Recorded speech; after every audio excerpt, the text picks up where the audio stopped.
And welcome to the Glacially Musical Podcast. It is beer, metal, and swearing. Of course, I am Nick Cameron of Glacially Musical. I had a thing. I did that thing. I'm doing this thing now. Thank you for joining us. Of course, I am always with my good friend, a man, a myth, a legend, hero to Danny, Keefy Chakas. How we doing today, buddy? With you as always is Garth. What about your chimp? No, that wasn't the line. No, I know it's with me as always. I'm sorry. As if Wayne Garth. No, Shaw. So, did you ever you Did you left ever me there. I handled find? it, but you just walked out on your Did show. you ever find Bugs Bunny attractive when he put on a dress and played a girl bunny? No, no, me neither. Easy. I was just asking. How you doing today, buddy? I'm all right, man. It's been a time. It's just been a time. How you doing? I'm doing good. Hopefully, I look better. I have upgraded some lighting systems. I'm continuing to upgrade. I am going against. I'm going AMA, actually AKOA, against Keefy and Omar's advice. My ring light literally came from some rando in Tower Grove South. $10. I feel like I look sexy now, though, so it's good. The flag behind me now has another light, as suggested to me by lawyer wife. However, what I did not know was the lights take batteries. What I did not have were those batteries. So next week it will look somewhat better. Trying to improve day by day. Anyway, as you are here, thank you very much for joining us. We are, of course, on episode 3 of Slayer, which we will be doing Slayer Hell Awaits, their second album. Third episode, second album. If you're confused, go back and check episode 2. As we do, we have a greeting, beer check, vinyl check, news check, shirt check, meat. And the meat of the day, of course, as I said, Slayer Hell Awaits. My beer of the week. And there's a bumper sticker that I see frequently that says drink Missouri beer. And I don't know if Keefy had enough of the Missouri beer while he was here to know that our beer is literally the best. So, what I am going straight on brand this week, and I am drinking Modern Brewery's Encore Triple IPA. You may notice the microphone because I have a microphone. It's a cool looking can. Pip Pop Triple IPA, 10% finger fudge. Pour into the Iron Maiden Trooper glass. Because keep it metal, boys. Keep it metal. Keep it metal. I'm gonna drink a seltzer, another Waterloo sparkling water grape, and cause I'm a heathen, and I don't have a beer, and it's already fuzzed over. I'm gonna pour it into my usual coffee cup. My Who Wants It More? Giants versus the Patriots Super Bowl. I believe this is when Giants beat the Pats the first time to break the 18-1. That was my favorite Super Bowl ever that didn't involve the Rams winning it while they were in St. Louis. Fair enough. I don't know if Cheers. anybody's noticed. Oh, cheers. I have upgraded the signage in the set as I am very much on brand, being very much about my town, my city, St. Louis. I now have the neighborhood map. I'm going to point out quickly which neighborhood I live in. There it is. There it is. I was going to say I have been thinking about St. Louis today because I am working on a review of the brand new solo album from Laura Jane Grace of Against Me fame. And she is a newly minted resident of St. Louis the last couple of years. Oh, well, I would be happy to show her all the great places if she would just send me an email. However, moving on, I'm going to do my vinyl check. I got a twofer this week. These were picked up at a newer antique mall, one near my good friend John's automotive shop on Manchester Avenue in St. Louis City. First one is Live, Johnny Cash, Strawberry Cake. This was recorded in England. It is a promo copy, as you can see right there. There is a belief, and I don't know if it's accurate in the vinyl community, that promo copies are the best sounding because they are first. they are pressed first. And part of the belief of why Japanese pressings are so good is because they have a lower pressing number.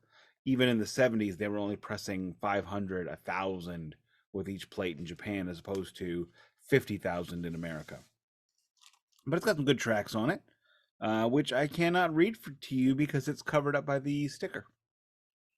Great work there. But it does have Church and Wildwood, Lonesome Valley, Strawberry Cake, Rock Island Line, Fourth Man, a lot of good stuff. And I am not familiar with that album. I had never heard of it, and I have about, I don't think I showed you when you were here, and I apologize, but I have about 30 Johnny Cash records. I have been, when I see them, I pick them up, and then I have gotten to the point where I do check to see if they are compilation records. Because if you're not careful, you will end up with like 50 versions of Folsom Prison Blues and the aforementioned Rock Island Line. Both great tracks. And let me say, the first time I heard Folsom Prison Blues on vinyl, rather than all the CDs I had heard it on, it is completely different because the first 20 years of CDs, they didn't know how to master them to get the correct sound. That is big part of why old vinyl sounds better than CDs. But then old vinyl on vinyl sounds better than old vinyl on CDs. There we go. I'm clear. The second disc I have today, also picked up at the same antique mall, which I forget the name of, again, on Manchester by Kinetic Motors, the wonderful shop that helped me out multiple times when I needed some serious help. But this is Jimi Hendrix Essential Volume 2. This is not a bootleg. This is an official release. Side A is nothing to speak of. Let me know if you've heard of any of these songs, though. I mean, they're fairly obscure. Hey Joe, you know that one? Oh, you've heard that one. Oh, okay.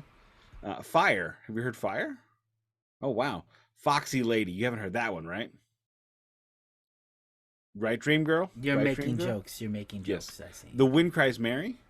Sarcasm doesn't always work on a podcast, just letting you know. Okay, fair enough. Well, side A is, the bangers, the big stuff. It doesn't even, it only, I mean, yeah, it's basically just the big stuff off of Are You Experienced and Crosstown Traffic.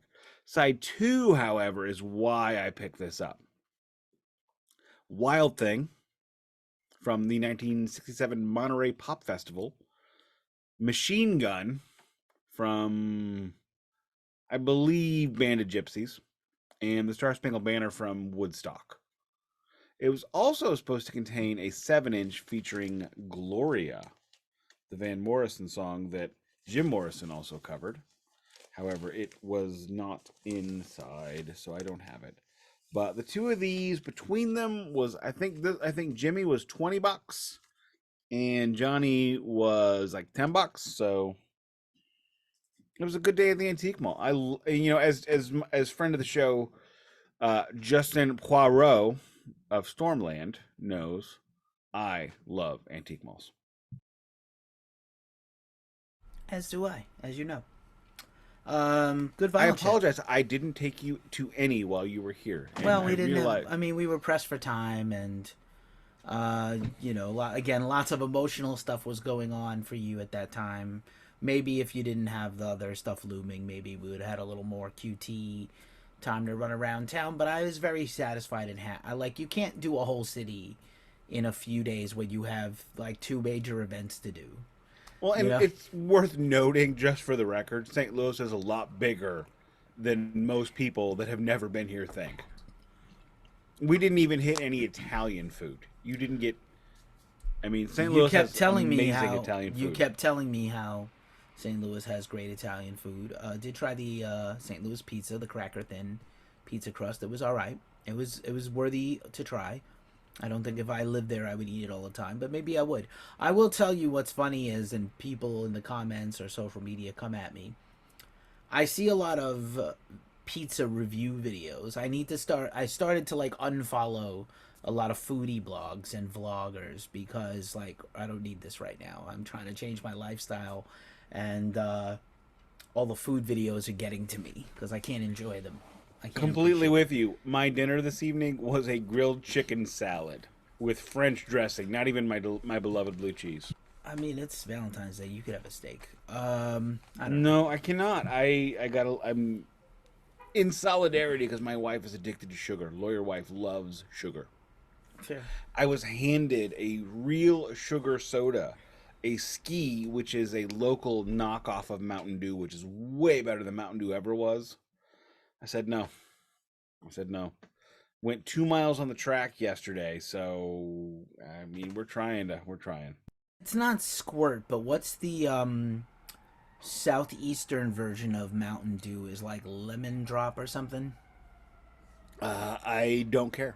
Okay. San Francisco is apparently on fire behind me, out the window. But yeah, I know. Luckily, I wasn't a soda person. But yeah, pizza I do love, and I finally had discovered right before all these health issues came up for me some local pizza that was worth of buying and worthy of having. Maybe when I get in a little better shape, I can indulge. Anywho, with that out of the way, let me have my vinyl check. I have one for today. I did go. I do have stuff on the bed behind me in the video that I'm gonna put into my Discogs. That's I'm trying to cut through my Discogs and catch up and organize and finally get all sorted. But I have a good one. I think I unboxed this on a Ghost Cult. Excuse me. The biggest advice I can give to anybody is make sure you are cataloging every record you have on Discogs.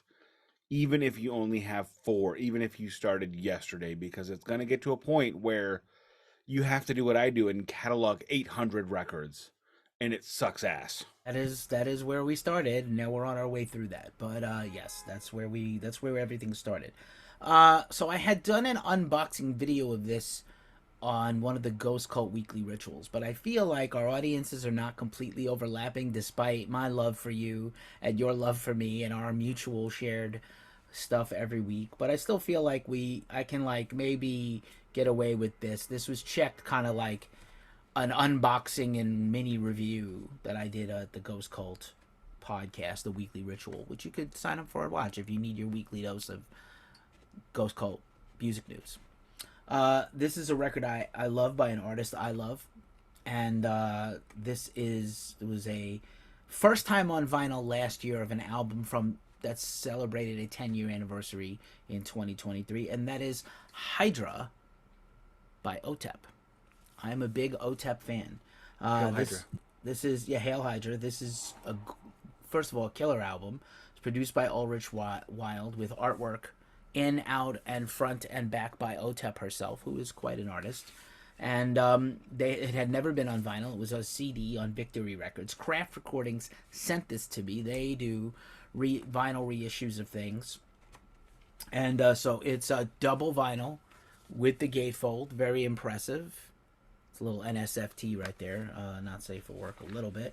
It has 2 separate sleeves with lyrics of the album.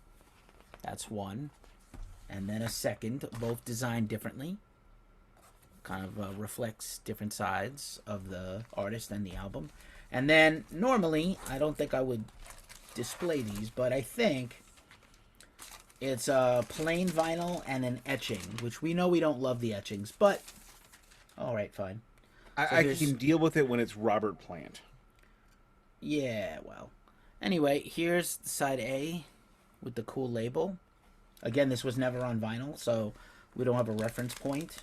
I'm glad that OTEP got possession back of her catalog from Victory Records because, they didn't treat... Yep, there it is. So then there's side C, and then the side D is the etching. That looks a lot like Slayer. Like Slayer. Yeah. It really does. Yeah, it really does. Great job, though. Great album. No covers, which is a rarity. And then last year, OTEP... So this came out, and then there was a brand new album that came out as well called, interestingly enough, The God Slayer, which was mostly covers and a couple of originals, and the covers were fire. Slipknot, Eminem, some really great rap. Killer stuff. I'm a big OTEP fan. That's my vinyl check. Very cool. And sure. Again, this was sent to me for free, so I didn't pay for it. But I think it was $30 to get the double vinyl. The last promo record I received personally was cloud covered by Clouds Taste Satanic. Interestingly enough, shirt check, Clouds Taste Satanic. Also, interestingly enough, next week is our chaser, and I decided to bring in Clouds Taste Satanic. So it's all Clouds Taste Satanic right now for Nick. Hopefully he can still make it. We did Oh, I screwed up. But I mean, he made it last time I did that to him, so it's fine. all right. I trust. No biggie. I'm wearing a shirt I have checked before. This is my long sleeve Panopticon. Long sleeve Panopticon's one of my favorite bands. Great band. I bought this shirt a couple of weeks ago instead of buying their latest record, not the new one. I have already pre-ordered the new one because I didn't have a shirt and I had a bunch of their records, so it was time to get a shirt. I'm trying to. I don't know if anybody's noticed, but I'm really trying to be better about having newer shirts and just kind of replace a bunch of shirts. Although Lawyer Wife and I are, she's bringing back our original, one of our old timey date-anniversary traditions, which is going to where we had our first date. We stopped. It was a corner bar, which was literally around on the corner of where I lived when I met her. We drove by it. You should point it out to me. Yeah. Yeah. So we're going there this evening, and I actually got to change shirts into the shirt I was wearing that night. But I'm trying to continue having more shirts and better shirts. So that's why I got this, because this is a cool shirt. Also, I should mention I bought tickets to see Stevie Nicks this week. Stevie Nicks announced a show in St. Louis, and we are going. The most I've ever spent on a show. I was about to ask. Dare I ask how much they were? $452,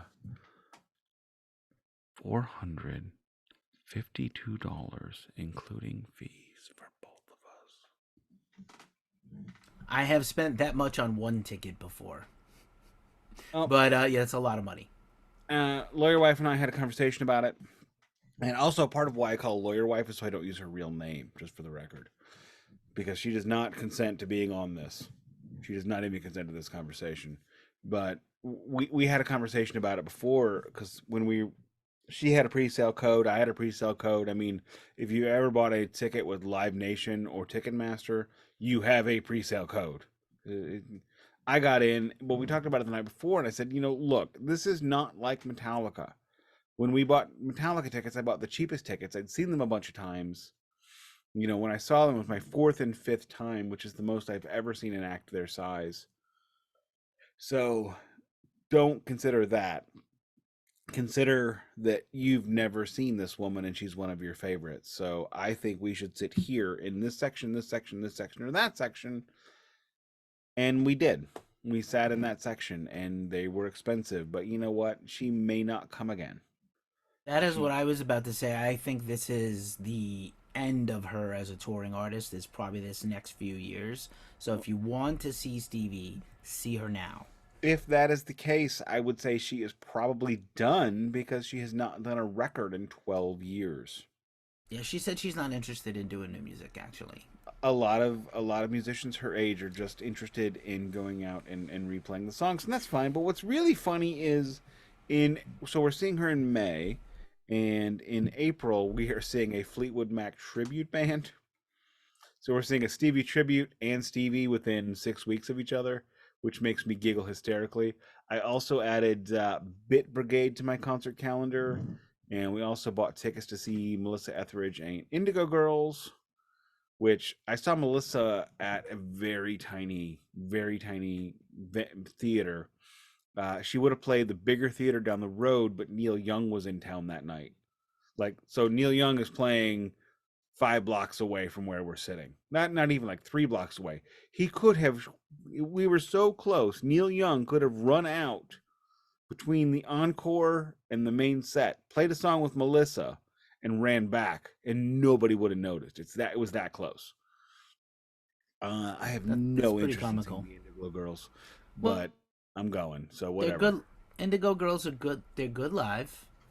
The real issue I have with it is I'm seeing them in an outdoor venue in August in St. Louis. So the possibility of it being 115 degrees that day is high. There may not be a beer check that day. You shouldn't be doing hydrate with water that day. I will have beer after the show at the hotel. Yeah, for sure, for sure. I'm old. It's on a Tuesday, so it's like, no, if we're doing this, we have got to. I'm not going home. Day off the next day and everything. No day off. But it was like, look, I've got an 85-mile round trip car. If I drive out to the venue from work and then drive home, I'm not going to have charge to go to work the next day. Also, fair enough. I did see Melissa Etheridge at Woodstock '94, and she was fantastic. So I saw her on the last album tour, the blues covers record she did, and I don't know if anybody listening to this podcast has heard it, but it is fucking awesome. It is amazing. I wish she would have played more songs from that record that night. She plays on that album. She recorded it with a Gibson Tuxedo Custom. It's not a Black Beauty because it only had 2 pickups. But anyway, news check for Nick. Got a couple of things. One, I did not realize the Mick Mars record comes out this month. When I realized that, well, I was waiting for Keefy to start the Zoom meeting, at which point I pre-ordered it because what the hell. I also pre-ordered something else and I forgot what it was. So you know what? I pre-ordered Ace Frehley 10,000 volts. Because you know what? I can't bring myself to not pre-order it. I wish I could, but I did. Regrets, you have a few, but then again, too few to mention. Look, I'm going to regret that one. I'm sure I will. I'm going to quote the lead singer in my band from years and years ago in a song he never gave to us. I've made mistakes and I have regrets. I had sex for cigarettes. So that is probably going to be me with Ace Frehley 10,000 volts in 3 weeks. I will report. But you know what? If you want, we can do a chaser on that record. I thought we would anyway, because it's. Let's go ahead and do that. Let's do that. Let's do that. Whatever that is, I think it's April. No, it's this month. No, God. It's the 23rd. So we'll do. Well, we'll see. I don't know. Yeah, maybe. Oh no. The next chaser. We're not gonna. I don't want to have 2 chasers in a row. We need to do like. No, it won't be 2 in a row. It won't be 2 in a row. I feel like this Slayer series, just to let me finish my point, I think the Slayer series is definitely like this early era. Good time for a break. The next 3 without breaking those up, and then I'm happy. I'll do a chaser. Yeah, that's what I'm saying. We're not going to change. Look, I mean, anybody who wants to hear a review of Ace Frehley's 10,000 volts will have already heard it by then. It's fine, but it'll be fun to do it. In more pre-order news, one of my favorite death metal bands, whom I believe I placed on our Mount Rushmore of death metal, Deicide, has put up pre-orders for Banished by Sin, their latest record, and I am excited. As soon as that hits Amazon, I'm clicking. Also, friend of the show, Unleash the Archers. They're not a friend of the show. A friend of the show, Unleash the Archers. Could be. I'm also trying to get Michael Imperioli on the show. I've started because I've got his record. I'll be checking it later. But I've started I actually put a thing up on Facebook saying, lawyer wife says that Michael Imperioli will not do our show. Let's prove her wrong. Did not get a response. Anywho, friend of the show, Unleash the Archers, has also announced pre-orders for their latest record, Phantoma. So we got a lot of cool pre-order information. Especially if you like really old rock stars that can't move and are basically corpses. Well, not Unleash the Archers. Here's 2 interesting things about those 2 notes. Deicide has terrible album artwork for this new album. Literally looks like an AI's asshole spit this thing out. I don't know. I kind of dug it. I mean, it's not as good as like Legion, but I mean, in fairness, Legion is not only the greatest death metal cover of all time, but if you are a Satanic heavy metal goalie in the NHL, you could, if you played for Ottawa, Carolina, or a couple of other cities, you could use that literally as your goalie mask. It is a goalie mask. Awesome. I guess. I do want to say that they're on a major label. Spend the money on a major metal label. Spend the money for artwork. Like, if there's something wrong if you're not spending the money. Now, I will say that Unleash the Archers, who I have interviewed Brittany Slays. She's not quite a friend to the show, but maybe I have interviewed them on Glacially Musical. The blog. We could get them on, probably. I will tell you if you really want to. Would love to. Their album is about AI, and they have an AI looking album cover on purpose. But even they used an artist. They used AI to kind of like spec it out, and then they paid somebody to make art for them. I don't know how I feel about AI artwork right now on This albums. is actually the most hilarious news check we've ever done because I accidentally made a great point. That's fair enough. Are you done with the news, and shall I go? I am done. Okay. So it's the most wonderful time of the year. It's not the Christmas holidays. It's the Grammys followed by the Rock and Roll Hall of Fame announcement. So you know that I both love and hate these things equally. We did the Grammys last week, and we discussed. I have a point to make when you're done, when we finish your conversation. Okay.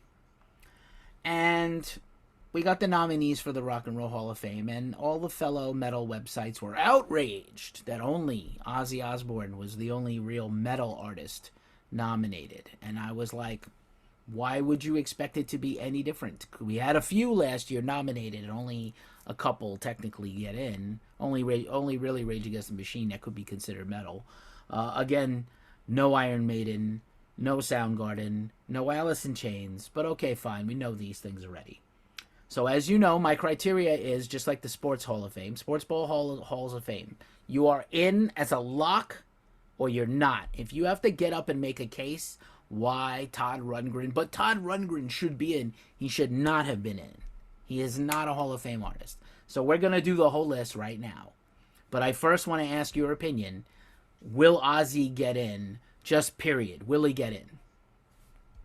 So you're not asking will he get in next week? Will he get in before he dies or forever? Will he get in this year? Will he get in this year on this ballot? No. Okay, now we're going to go through the list. I think Ozzy belongs in. Correct. And I think he should get in his lifetime. Correct. And I think he actually should have been in already as a solo artist. I know he's in with Black Sabbath. That's why he won't. Because they're not going to double dip him. I'm sorry. I mean, Look, they did. By the way, Stevie Nicks is in the Hall of Fame twice. No, I'm not saying that he won't get in. Paul McCartney is twice. John Lennon is twice. May I finish? You may. Can I finish? Yes, he will get in twice. He will get the double dip. He will not get the double dip on the first ballot. That's all. Was that Cartman or Gary from Weird Science? That was Cartman. I don't know if Cartman ever said that. I stopped watching South Park 25 years ago. All right. I'm sorry. It jumped the shark for me. I am willing to give up on TV shows way faster than most people. I was doing a retrospective on my favorite show of all time this week on YouTube, X-Files, and they jumped the shark in their episode Jump the Shark. Anyway, here's the list. Automatic in or no. We're both going to weigh in. Ready? Okay. You go first, I'll go second. That's correct. Mm-hmm. Mary J. Blige. I think she belongs in. No. Okay, fair. Mariah Carey. Yes. I agree. She should get in. I think I want to have you. You should. Yeah, I'll go first. That's go. Better. Yeah, I think I'm reading the name, then you. Yeah. That's better. Mariah Carey is the biggest selling female artist of all time. I know she's annoying and she's kind of cray, but look, she is. I've always said in the Rock and Roll Hall of Fame, it's like it's like a sports ball Hall of Fame. You make it in because of your stats, or you make it in because you changed the world. Both for her. I mean, I would say stats, but she's whatever. an incredible talent. I don't love her stuff, but she's unbelievably, even to this day, 35 years later from her debut, she's very talented. All right, we're not going to do that for everybody. Cher Sarkisian. Who the fuck is that? Cher. Oh, Cher. Yes, she's not in. Not in. I'm sorry. You know what? Okay, the Rock and Roll Hall of Fame is bullshit. Then. I mean, it's been bullshit, but... No, it's double bullshit. We're going to do the whole list, and then I'm going to ask a contextual question after, because they can't all get in. I know. Keep going. First, we're going to be like, who deserves to be in, and then we're going to say who's actually getting in. So, Cher, so that's Mariah, yes, Cher, yes, at least belongs. Mary J. Blige, I'd say she's on the bubble. She was influential. Dave Matthews Band. I'm sorry, to go back to Mary J. Blige, I need a case for her. We're not doing that today. Dave Matthews Band, fuck that guy because I hate him. Dave Matthews Band sucks harder than life, and I Probably don't. deserves it, though. As literal, no, I think it's the Hall of Very Mid, and a lot of people telling me up and down his whole career what a great genius band they have and what a musician he is. It's like, yo, he has a handful of pop, he has huge selling records, couple. He has less variety than Slayer. He doesn't have the career of the first three people we mentioned. He doesn't have No. the Dave Matthews Band is not Okay, fair. Yeah. in or not. In or not. rescind. You said no, I say rescind. no. I'm going X. Yeah, no. No, I'm going no. I rescind. right. Eric B. and Rakim, the rappers. No.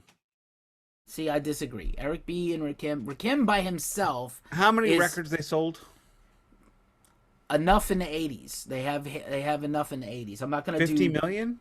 No, but like that's not the point. It's hip hop in the 80s, and I'm talking about Rakim is arguably the best rapper ever by himself. And Okay. Eric B. and Rakim has 3 essential top 50 rap albums. But okay. Okay. We I split don't there. know. I don't know them that well. So fair, Okay. in fairness. Moving on. Foreigner. Hard yes. Hard no. Not a Whoa! no. I'm Always not thought- saying that because I've seen them for the fourth time with Lawyer Wife this year. you love them and you have some bias. I have always thought I like them. you love them. I No, like you don't. them. Nobody sees a band they like 4 times. I Four love times. I love my wife who loves them. Foreigner is a very good band with some huge hits, and they have sold a lot of records, a lot more than Eric B. and Rakim and Mary J. Blige. I never thought they were that great. In fact, I think they're in but the Hall again, of Very Good. Look, Bo Jackson, not the greatest baseball player of all time. He deserves to be in because he hit 500 home runs. You got the stats. You got the stats. That's, to me, Sex Pistols don't have the stats, but they have the change. I guess. I think that's also debatable. We'll talk about that another time. Maybe not them, but you know what I mean. Trying to move this segment along. Peter Frampton. I gotta say no. Absolutely no. Hall of Very one-hit wonder. Hall of Very one good album, one live album. That's Which I don't even everybody have has. that. I don't even have that one. Exactly. Jane's Addiction. Hard yes. Change the world. Hard yes, and I think they get extra sympathy votes because Perry Farrell founded Lollapalooza, which is hugely important, and that's why. Kool and the Gang. Hard no. Hall of Very one-hit wonder. Not true. They have many hits, and I think they were very important, but I think they're just not important I would enough. also call Kiss a one-hit wonder in fairness. Because if you ask your average rock fan, name a Kool and the Gang song, they're not going to say anything other than Celebrate. Just like with Kiss, they're not going to say anything other than Rock and Roll All Night. You're on mute. Celebrate, Joanna, Jungle Boogie, 1, 2, 3. Anyway. I don't think your average person knows that. I don't even know that. Okay. I consider myself this is an expert musical podcast. Moving forward. Lenny Kravitz. I gotta say no.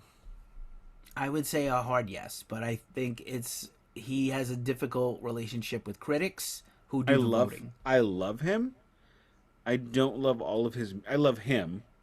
I don't love all of his music, and I don't feel like he has. He neither has the stats nor the influence to. Neither. It's a no for me, Doug. Fair enough. Here's going to be a very controversial one. Oasis.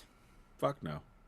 So we're getting into Wait, the part. no, I take it back. They got the stats. I gotta say they have the stats. I just hate them. Okay. I want them to get in just so the two brothers have to get on stage and fucking fight. But all coked up and like 50, 60 years old and fight with each other. Oasis. I would love to see two 65-year-olds coked up fighting. Yeah, they're not 65, but they're like 55. Oasis absolutely is going. They're getting in. I know. Maybe not this year, but they will get in. I realize stats or influence. Right. They have stats. So here's another tough one. Sinead O'Connor. Oh God. I'm gonna pull a Tommy Lee from Rockstar Supernova, and pull up the hood because I want to say yes, but I don't have it. Her biggest footprint, her biggest, pool in the water, her biggest is social activism, and that's not music. I loved her. Well, she has one hit album that was a global number one. It was not a phenomenon. It kind of was. Yeah, it was. I mean, yeah, it was. phenomenon is 25 million or more. I mean, it was like in Nick's definition. I don't know. I don't think that's but I think you need more than that to get in. I think she's got the talent and the critical love and the cult of personality. I think there's a sympathy vote because she just died that might push her in. I gotta say no. I don't want to say no, but I have to. We already said Ozzy. Honest and unmerciful. Honest and unmerciful. Here's another one. Sade. Fuck no. She's got a wonderful voice. I'm sorry. I'm just being mean. She probably be mean. It. No, I don't think she deserves to even be nominated. I think this is a fart. This is a farce pick. She's a fart. She's a lovely person, I'm sure. She overcame terrible drug addiction. Right, she's on tour right now. Let's move along. Don't speed me along when you're the pontificator here. Come on. I don't want to be sped along. Okay, totally fair. I apologize. It's insulting. So Sade should be in the Hall of Very Good, much like Sheryl Crow, who got in last year, should not be in. She got in? What the fuck? She did get in. She did not deserve it. And finally, A Tribe Called Quest. I don't think I'm qualified to answer that question. I love A Tribe Called Quest. I don't know what their stats were. You can take a mulligan. You can take a mulligan. Yeah, and I'm not versed enough to be able to tell you. Yeah. They changed the game enough. I'd say they did change the game. Has some decent sales. Came in a little later than Eric B and Rakim. The industry loves Q-Tip, and they also had a member die in the last couple of years. I don't think 2 rap groups are going to get in the same year, or 3 if you count Mary J. Blige as hip-hop and R&B combined. Probably accurate. So now that we've done the whole list, we said 3/4 of the list is pretty worthy, and there's some outright no's. Who's getting in this year from this list? Can Ozzy get in against Mary J. Blige? Can Ozzy get in against Mariah Carey, Dave Matthews Band, Jane's Addiction, no, Oasis, no, possibly Sinead O'Connor with a sympathy vote, and the Still rappers? No, Ozzy Osbourne gets in as a solo artist when it's like Bernie Federico got into the NHL Hall of Fame. I love Bernie. I love B-Fed. He was the first blues player to get his number retired that actually deserved it, which also he was the third. And still the second most deserving Brett Hull existed. Right. But Ozzy gets in on a weak year, and this is not a weak year. There's never really a weak year. I will say that this is the weakest year in a long time. I'm going to say Ozzy, Mary, Mariah, Cher. I'm sorry, not Ozzy. Oasis, Mariah, Cher, Mary. That's probably who gets in. Yeah. I'm going to say Mariah Carey. I have a bad feeling Dave Matthews Band is going to get in, much to my dismay. Jane's Addiction, 100% lock. Oasis, 100% lock. Maybe Lenny Kravitz, but I don't think so. Possibly Sinead O'Connor because she passed away. And the bands, there are too many artists this year that are such huge sellers. Yeah, and Foreigner has the album sales. That's the only thing that could help them. I don't think they're that great, and don't belong in the Hall of Fame. They're really not. But and then the three 30-plus-year-old rap groups, New Jack Swing from Mary J, very influential. A Tribe Called Quest would probably get my vote. I think the voting will be is A Tribe Called Quest will get in, but I would vote in Eric B and Rakim over them first. Oh, sorry about that. No, I'm sticking with mine. I think what we're going to see is the extra populars get in. Do we have anything more? Oh, last question. You had something to add, right? Yeah. Or no. I saw somebody on the internet today complaining about the Rock and Roll Hall of Fame nominees for 2024 and suggested Free belongs. Can you make a case for Free? I love Free. I have several of their records. I have Paul Kossoff solo records. I have Paul Rogers records after Bad Company even. I can make no case.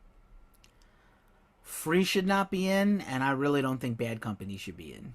I think All right. these are very mediocre to slightly above average at times bands. Again, Look, people's Free, I disagree. Free is very above average. However, they did not do yeah. they tried to be Led Zeppelin. The same concept, English blues into rock. However, they didn't do it nearly as well. They didn't do it nearly as revolutionarily. So they have neither the sales nor they have nothing that I can stand on to put them in.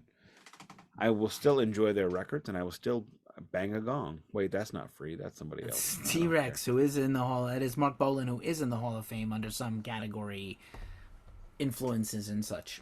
Right, may I bang the gong then? Let's go. Alrighty, let's move on into Slayer. If you have made it with us to episode 3 of the Slayer record set, Slayer series, you should have already carved Slayer into your arms, as I have mentioned multiple times. I carved it last week. It got infected. So may I suggest some antibiotics and perhaps some Neosporin, and do not carve it in next week because we are all old. If you are listening to this and you remember this record, you are old. I apologize. So we are moving back to 1985. 1985. Keefy, what is your favorite record from 1985? There we go. I got nothing. There's two. Tears for Fears, Songs from the Big Chair, 100% a banger, and what's the Anthrax record? The second one that has the first one with Belladonna, Spreading the Disease. I'm not from New York. Yeah, Spreading the Disease. Did you ever live in New York? Have you ever been there? No, never. Neither Boston. All right. Neither Boston nor New York. Man, if only Keefy could get to the East Coast once in a while. So, 1985, I would actually call it kind of a barren era for music. This kind of music, as it were. Just because, Slayer releases in 85, which is nice. Thank you. There's no Megadeth record. There's no Metallica record. Metal is... What did I miss? What did I screw up? Oh, God. Keefy is Googling. Google. I had, sorry for the clickety clack. So I had the list up earlier. First of all, there's many great metal albums in '85. Here's just a couple: Bonded by Blood, Killing Is My Business, Spreading the Disease, Seven Churches by Possessed, Open the Gates by Manila Road, Blitzkrieg, Overkill, Feel the Fire, Live After Death, Iron Maiden. That doesn't count. No, doesn't. Nope. How about The Spectre Within, Fate's Warning? I don't know. The Last Command by Wasp. Theater of Pain by Motley Crue, which you love. No, I do. No one loves that record. Speak English or Die by SOD, a record you could not make today. I meant to look up 1985 metal records and I didn't. So now I look like an asshole. Keefy's happy to make me look like an asshole. Could somebody just fucking peg me in the asshole real quick? Are we good? You might like it. I don't know. Some people like it. Not if I've eaten hot sauce the day before. Sounds like a them problem, but not a you problem. May we move on and ignore my mistake? It's fine, pal. Sorry. All right. Just like immediately Killing Him Is My Business came right to mind. Like, let's just say, and there's a Dio record that. So wait. So Killing Is My Business was 1985. We've actually gone back and forth on what year that record came out for like the past 6 months, and apparently neither one of us cared to look it up. So it is 1985. All right. So 1985 was an amazing year for music, unlike everything I just said previously. However, I don't know where to go with this. Slayer is awesome. I think we all agree on that. It is. Now, let's talk about this record a little bit. What do they call the sophomore record? It's the sophomore slump. Does Slayer fall into that? No, I think their sophomore slump was their first record. Thoughts? I think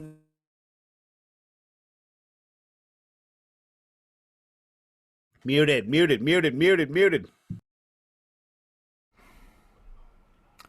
unnecessary. Just once is enough, pal.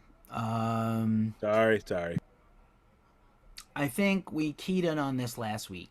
They were figuring out who they were, trying to slowly become more original, be more evil, be more satanic, be more gross, be more fast, be the fastest, bestest, tightest band. Still being, figuring out what that means. I think the EP was a good entree into the future.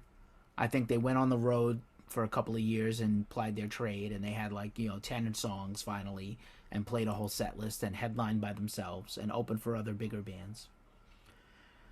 And just to let you know the chronology, since we officially now know, Slayer comes out in early March. Megadeth is June 12th, 85. Killing Is My Business, officially. And Spreading the Disease comes out in October. So just so you understand the year of just those little bands. Not all these other metal bands I shouted out a minute ago. And then Metallica. When does Master hit? Next year. I know it's 86, but it's early 86, right? I don't think so. Let's take a look, because it would be interesting if all 4 records were within 1 year of each other.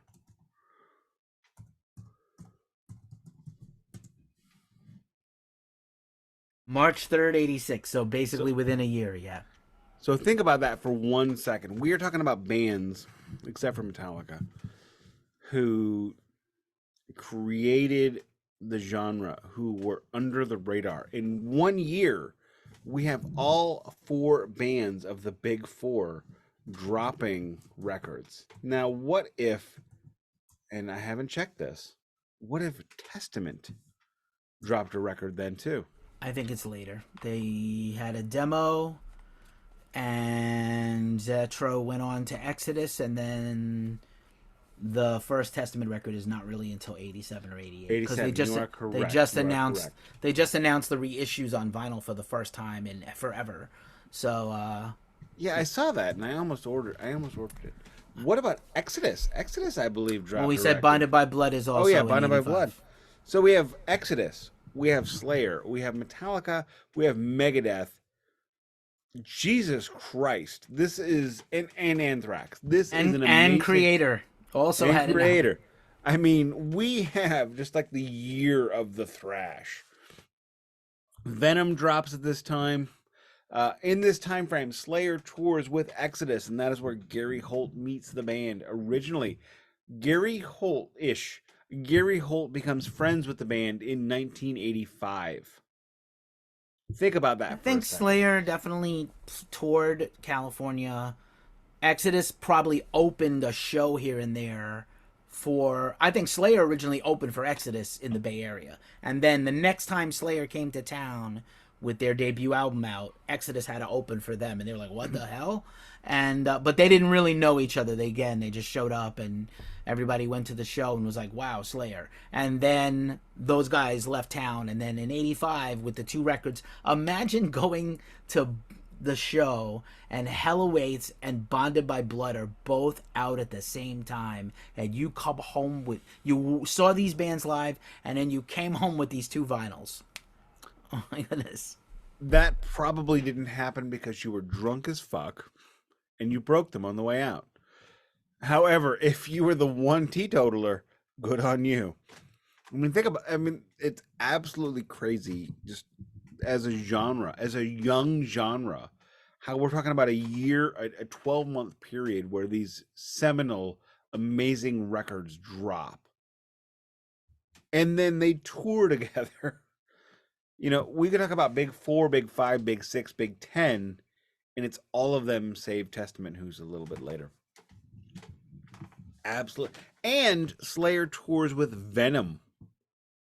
Slayer, Venom, and Exodus are touring together. Could you imagine that show in 1985? I Except for cannot. the infamous Tom pissed on Kronos story. You know what? Tom says that was rude, so let's leave that alone. It's on I mean, Wikipedia if you it's want to hear there. more. It happened. All right. They were all drunk. Tom says, I gotta piss. Cronus says, piss in my mouth. Tom did. He tried to. Maybe he got, He you might know, have succeeded. might have been a money shot, might have been a hole in one. We don't know. And then he was mad. And then he was mad. It's like you told him to. Like, what do you want? I don't know. You know, if I say piss in my mouth and you piss in my mouth, I feel like I'm the problem, not you. Especially if we're all on 1,852 beers. If we could, would you mind doing track by track now, or do you have anything else to say? I don't have much else to add except to say that, like, just for some context really quick. Go ahead. So Show No Mercy was the biggest selling album on Metal Blade, the debut album by Slayer. 40,000 copies pressed and sold. Pressed and sold. Think about that in the 80s. That's what 7 records for Poison. Yeah, but I mean, like, I'm not trying to measure Poison against Slayer. It doesn't make sense. I'm just trying to create context. Just context. I get it. I'm just saying it's a lot of records for an independent record label with no global distribution. To set up their own global distribution to sell 40,000 Slayer records. So that's how this Very record was true. Very true. massive. The EPs were a nice little stopgap. They probably weren't like motivated to make another record. Slayer paid for that first record, as everybody knows. Yeah, So Tom paid for it with his medical business. I and a think and a that's what he loan does. from yeah, he was an anesthesiologist, and a loan from Kerry's dad to complete it. And then for the second Metal. record, Brian, yes, extremely metal. Brian Slagle says that he had to entice the band to go record by paying for it, like the label paid for it, and I'm sure the band paid it back. Like, a record label even today is just a fancy bank that you That end is up owing exactly money what a to. buddy of mine said that was in the band Tribes with Knives, and it messed up my world. He just looked at me, Nick, a label is a bank with ponytails. A marriage is a bad deal you should not sign, but that's another story. Same thing with a record deal. Not for me. I understand. Well, you got lucky. So we'll talk about the track by track, and then we'll discuss some lasting impressions about the album, if that's cool. All right, let's just go ahead and blast through the tracks. We're gonna blast through it. Please don't hassle me. Um, Promises open. not made. Fair enough. Opening with the epic title track, "Hell Awaits." I did not recall this track being so amazing. It has been a long time since I listened to this album. And shit, amazing, amazing track. Love it. We said last week how much better "Just Haunting the Chapel" and "Chemical Warfare" was than the whole first record. How much Yes. better is "Hell Awaits" than that? This is 30. another level up. Correct. Everything about it. It's almost progressive metal. They apparently were listening to a lot of King Diamond. No surprise. It's 6 minutes long. Plus, you don't even notice it. It's so fast and shockingly cool. Nailed it. This is a perfect track. It kicks off the record in a way that Show No Mercy finishes off the first record wishes it could. Absolutely fair. "Kill Again" is the second song. Prototypical Slayer. The first Slayer record. Is it Slayer? Is it the brand? Is it? Probably not. However, Kill Again is. Totally true. Not you said a whole mouthful. I'm just going to add one thing. Not only is it a prototypical song for Slayer, it's got the exact perfect the exact perfect Tom scream that is used again in multiple another time on this album. Also, "Angel of Death." Also, everything else, and pretty decent lyrics for Kerry. Pretty decent, good song. Will no, yeah, oh yeah. Will say, Carrie. Sorry, back up the truck. Put your tongue in your mouth, bitch. This is the perfect Tom Araya scream when he is not trying to scream in key, when he is not trying to be the Antichrist with a scream. It is powerful. It is angry. It is soulful. Perfection. Just give me that pain scream. Moving on to track 3, At Dawn They Sleep. If you could name a more Slayer song than this, you are wrong and drunk and high, and give me a gummy. All right, that's quite a mouthful. It's a pretty great song. Another longie. Tom Araya's first lyrical songwriting credit ever on a song. He's Just going to have 2 or 3 more. Yeah, but like this is the very I'm first. kidding. This is the first one ever, and it's pretty significant. And it's a song they played till the very end of the band's career. Great song. Absolutely great song. I mean, there is nothing more you could do with this one to make it Slayer. And, we talk about a lot about the sophomore slump in these series when we start at the beginning. Slayer's sophomore slump was their first record. I think I probably already mentioned this today, but Jesus Christ, you don't solidify like they did. Very few bands have ever done that. Metallica did that. Megadeth did that. Slayer did that. And I don't have a strong enough opinion on Anthrax to, give them that. But it's rare that bands can actually do that. And here we are. They have leveled up everywhere, vocally, musically. It just so much better than last week. Let's flip also, the record. Yeah, let's flip the record. But before we do go on, let's also talk about how much better of a recording this is. Now they finally got some help from the outside, even though the producer was not known as a metal guy. Ron Fair, who was brought in by Slagle. Slagle and Slayer also contribute, listed as producers. And they did keep Bill Metoyer as an engineer, and he ends up coming back as a producer later. It sounds finally like a Slayer album, sonically. Like mix. Completely agree. You hear all the guitars. The double bass drums on this record are amazing. And I was going to save this for my sum up, but I think Slayer gets a lot of bad rap for not having enough guitar interplay, and too much guitar doubling. But if you listen to this record, you can hear it on both sides. Carrie and Jeff are playing different parts. They're doing the Leonard Skinner big guitar theory, making a much better riff.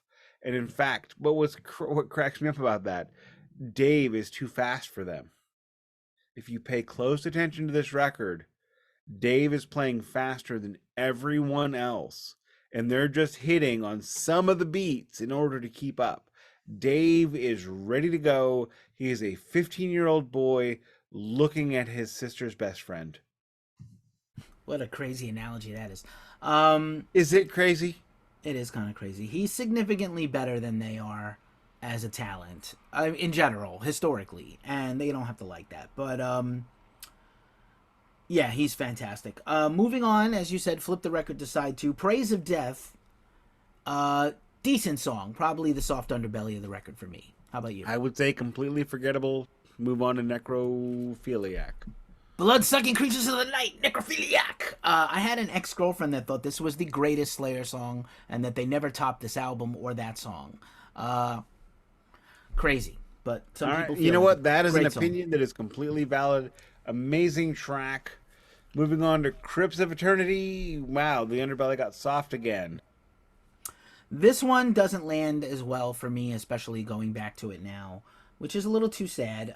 It is another Araya Hanneman King on the lyrics and Hanneman King on the music. It's could have been. I think it would have been a better song if it was shorter, but it's not bad. It's just not as good as those first 3 bangers and Necrophiliac are 4 absolute bangers.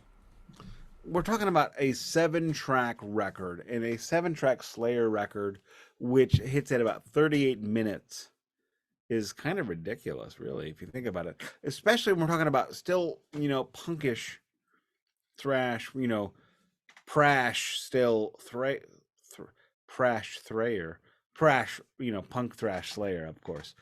We are still looking at a weird time for them. They are still growing. They're still evolving. They were always thrashy. They were always punky.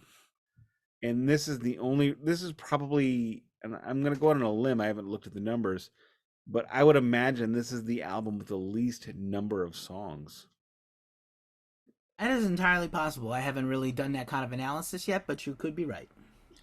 And you know what? They've got some longer stuff. They've got a lot of, changes in tempos. They've don't really change keys or change tunings, but at least tempos are changing. We are seeing a Slayer growing, but Slayer is thrash metal AC/DC, and I don't mean that negatively. Look, I love AC/DC. I love Slayer. However, you get to, you know, side two, and it's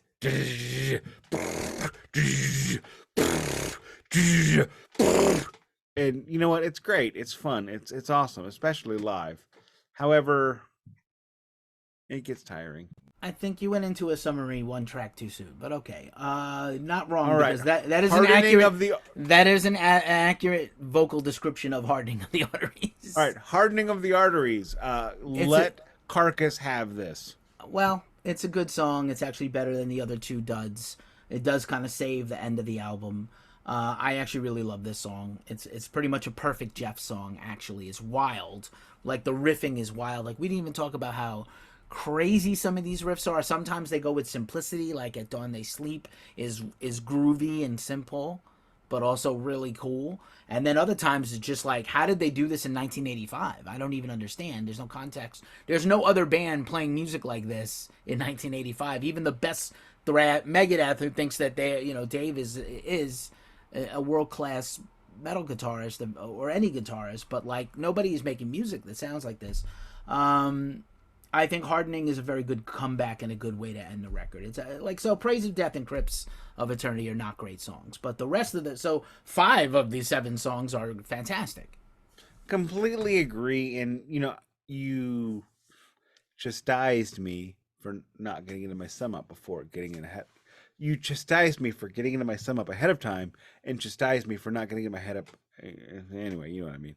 So yes, I agree with everything you've said, but I was leaving this to the sum up largely. We have a 7-track record. 5 of the 7 are just bangers that stay classics forever. So their first record they have 3, their second record they have 5.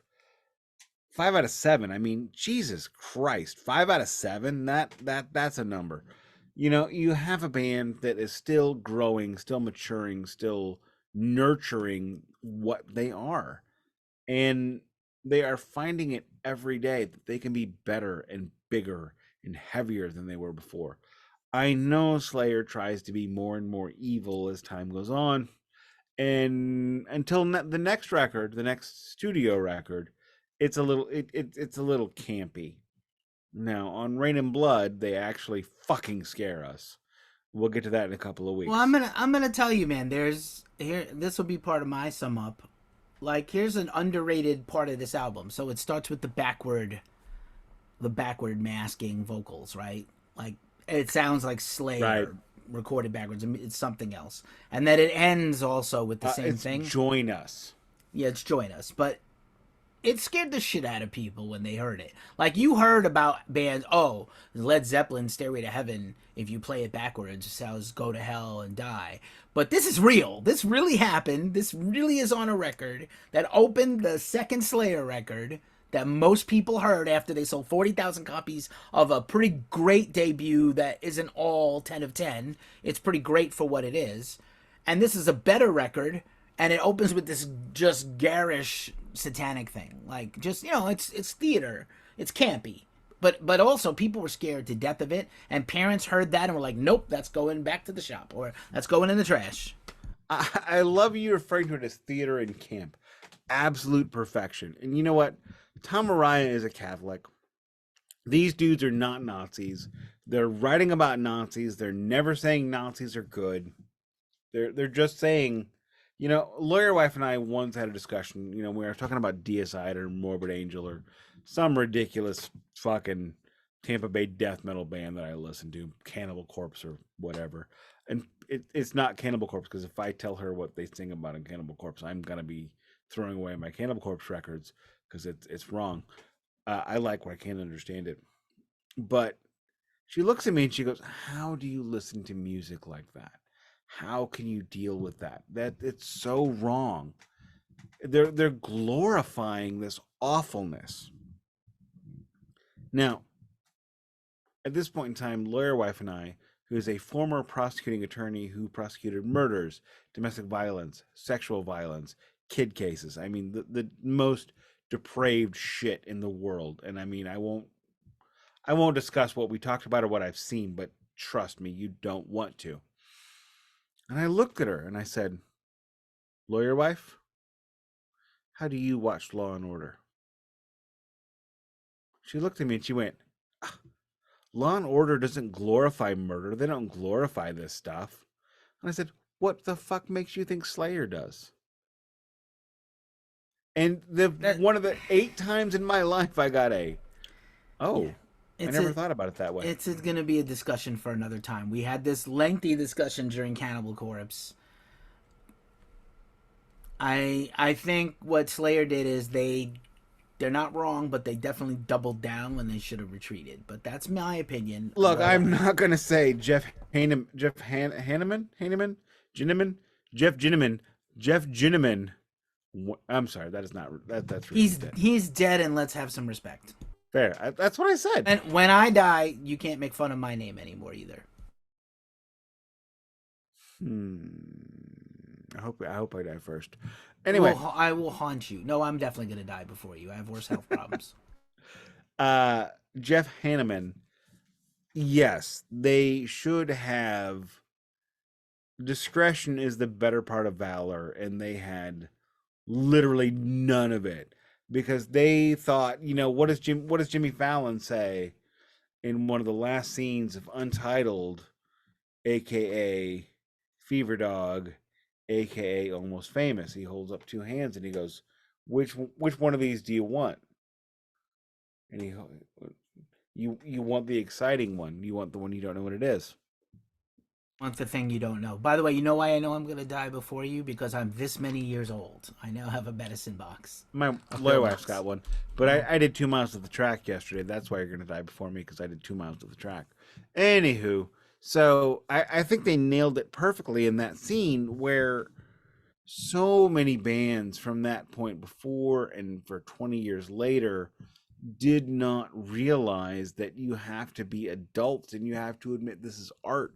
This is fantasy. This is not reality. And Slayer would not say this is just it's just art. We're not praising, we're not condemning, we're just saying Joseph Mengele happened. And it creates a great palette for us to discuss the awfulness of the world, which is what Slayer does. We discuss the dark side. It's like James Hetfield said in the Behind the Music. In what song is it? Energy derives from both the plus and negatives. Battery. Justice. No, it's not Battery. No. It's later. It's like side 3 or 4. Okay. Whatever it was. I mean, and he said in the Behind the Music, and we were really good at the negative. And that's what metal is. Metal is exploring and illuminating the negative, and illuminating the night. It doesn't mean glorifying. It means we're looking at it and we're disgusted by it.